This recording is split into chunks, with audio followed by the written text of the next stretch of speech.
Brad. Baka gusto mo man akong ribayan.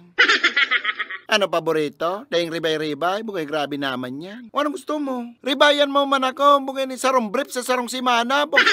Side A, side B, reasonable pa. Pero ang side C, nakaabot pa ning side D. Bugay kausma ka naman yan pa.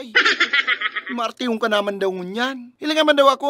Puro na kulibag kang singit mo. Bugay pwede na akong tanuman nin laiya. Karigusi man. Nagkarigos baga ako sa bago. Yun nagkarigos ka nga ni after 45 years. Pero ako manggirara yung gamit mo.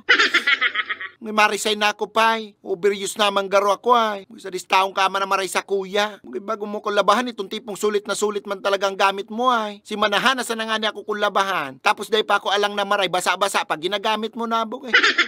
Mariklamuhon ka naman ngunyan, ay. Sisay man ang dahi mariklamo. Namanos na kang singit mo, bugay. Pinang-basketball na, ginarano na, pinaalang lang, ako manggiraray, pinang-turog pa. Ay, hindi.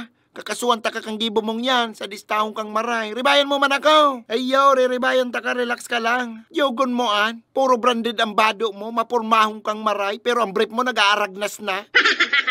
May panggastos ka sa mga pisa kang motor mo, pero mayo kang panribay sa brief mo. Ay ano na tayo.